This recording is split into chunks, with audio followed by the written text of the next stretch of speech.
All right, so one of the questions I even had for myself, and I think other people have, is when I talked about the OpenDNS stuff, there's still I moved pretty quickly through some of that, and so I wanted to slow down a bit and talk about a couple more details there.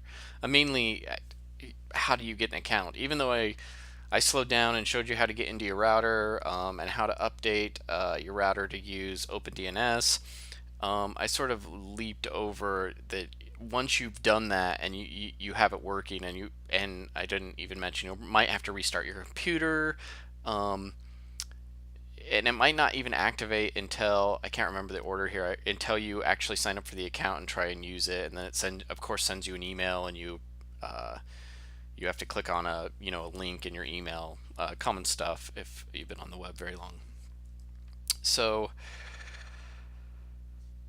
in order to create an account, we're going to go back over here to OpenDNS. We're going to click on personal. And where we were looking before is this OpenDNS Family Shield Free, and this is the setup guide. And after you get it all set up, probably the next thing you're going to do is want to sign up. Now, when you sign up, you can. This is still free, right? You put your email address in and your country, and you get a password, and eventually you get an account. And then using that email address, you've got to go to your email and you click on the link that it's provided you, uh, and you basically now you have an OpenDNS account, right? So you'd go back to OpenDNS, uh, and you would see if we can find it here. You'd just go to OpenDNS.com and you'd click on dashboard. Now I'm already logged in, so you'll have to log in with whatever account you set yourself up with, and you'll get this dashboard. And then you'll probably have to click on something for the network that you wanted.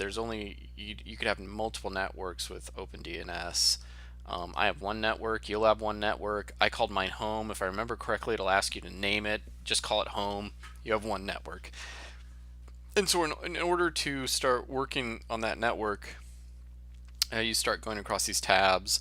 There's a bunch of different things. Again, you're looking at I pay the $19 a year for some of these more advanced services.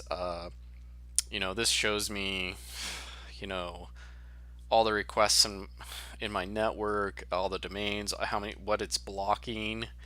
Um, some people might be interested in this stuff. Some people might not. Probably likely the most important thing you're going to want to go into is the settings. Um, you'll select your network, and it's going to open up the settings for your network.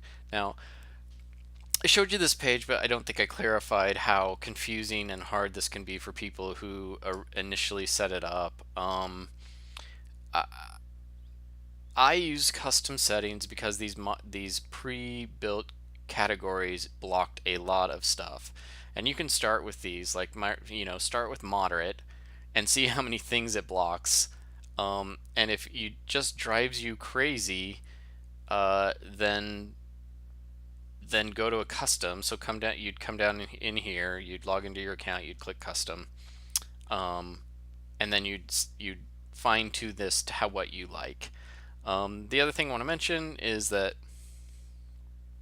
uh, you can also always block something or never block something. So if there's something particular that's getting through, you can just keep adding that particular domain right here and block it at the DNS level. Of course, with all the layers of security I have in my network, I can do this from the app on, you know, from the parental app that I put on the iPad and the kid's computer. I can do it at the operating system level. I can do it at the software level on the operating system. I can do it at the router. Now I can even do it at the DNS.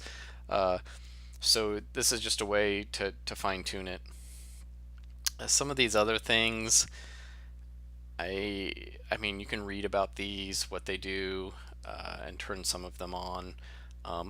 From when you hit a page that gets blocked in my network, you get this funny little image, Gandalf, that says "You shall not pass," um, and it actually says to contact me. I actually put some scripture on the page as well when it's blocked.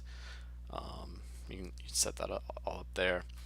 So yeah, I just wanted to clarify that after you get your router set up, you have to sign up for an account, and it'll kind of walk you through how to get that set up. And then you go in and configure it.